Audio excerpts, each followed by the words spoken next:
CBI സംസ്ഥാന secretary MV Govindan Rahul Mamkootathil വക്കീൽ notice അയച്ചു. മെഡിക്കൽ സർട്ടിഫിക്കറ്റ് വ്യാജമെന്ന ഗോവിന്ദന്റെ പ്രസ്താവനയ്ക്കെതിരെയാണ് വക്കീൽ നോട്ടീസ്. 1 കോടി രൂപ നഷ്ടപരിഹാരം നൽകണമെന്നാണ് ആവശ്യം. പ്രശാന്ത് ശങ്കരമംഗലത്ത് ചേരുന്നു. പ്രശാന്ത്, വിശദാംശങ്ങൾ എന്തൊക്കെ കാര്യങ്ങളാണ് വക്കീൽ നോട്ടീസിൽ പറഞ്ഞിരിക്കുന്നത്?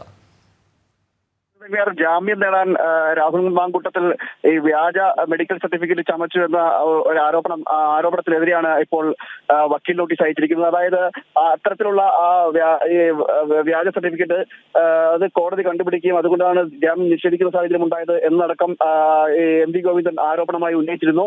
ഇത് തനിക്ക് മാനഹാനി ഉണ്ടാക്കിയെന്നാണ് ഇപ്പോൾ രാഹുൽ മാങ്കൂട്ടത്തിൽ പറയുന്നത്. അതായത് ഒരു പൊതുപ്രവർത്തകൻ എന്ന നിലയിൽ ഇത്തരം പ്രസ്താവനകൾ തനിക്ക് മാനഹാനി ഉണ്ടാക്കി, അതുപോലെ തന്നെ സമൂഹത്തിൽ ഇതൊരു തെറ്റായ സന്ദേശം നൽകുവാൻ, അതായത് താൻ തന്റെ ഈ പറയപ്പെട്ട കാരണങ്ങൾ കൊണ്ട് തന്നെ തെറ്റായി വ്യാഖ്യാനിക്കപ്പെടാനുള്ള കാരണവും ഉണ്ടായി. അതുകൊണ്ടാണ് ഈ വക്കീൽ നോട്ടീസ് അയക്കുന്നതാണ് ഇപ്പോൾ രാഹുൽ മാങ്കൂട്ടത്തിൽ പറയുന്നത്. അതുകൊണ്ട് തന്നെ ഇത്തരത്തിൽ 1 കോടി രൂപ ആവശ്യപ്പെട്ടുകൊണ്ട് മൃദുൽ മാനുവൽ തോമസ് എന്ന വക്കീൽ മുഖാന്തരമാണ് ഇപ്പോൾ ഈ വക്കീൽ നോട്ടീസ് അയച്ചിരിക്കുന്നത്. ഇതിനകത്ത് 1 കോടി രൂപ നഷ്ടപരിഹാരമായി നൽകണം എന്നും വക്കീൽ നോട്ടീസ് ആവശ്യപ്പെടുന്നു. മറ്റൊന്ന്, ഇത്തരം ഈ വിഷയം പത്രസമ്മേളനം വിളിച്ച് മാപ്പ് പറയണം എന്നും അറിയിച്ചിരിക്കുന്നത്. ഇത് വളരെയേറെ തന്നെ ബാധിച്ചുവെന്നും മാനസികമായിട്ട് ബാധിക്കുന്ന സാഹചര്യമുണ്ട്. അതുപോലെ തന്നെ തന്റെ വ്യക്തിജീവിതത്തെയും ഈ പൊതുജീവിതത്തെയും ഒക്കെ ബാധിക്കുന്ന ഒരു സാഹചര്യം കൂടി ഉണ്ടായി. അതുകൊണ്ടാണ് വക്കീൽ നോട്ടീസ് അയക്കുന്നത് എന്നാണ് ഇപ്പോൾ രാഹുൽ മാങ്കൂട്ടത്തിൽ പറഞ്ഞിരിക്കുന്നത്. അങ്ങനെ CPM സംസ്ഥാന സെക്രട്ടറി MV ഗോവിന്ദൻ മാസ്റ്റർക്ക് എതിരെ യൂത്ത് കോൺഗ്രസ് സംസ്ഥാന അധ്യക്ഷൻ രാഹുൽ മാങ്കൂട്ടത്തിൽ വക്കീൽ നോട്ടീസ് അയച്ചു.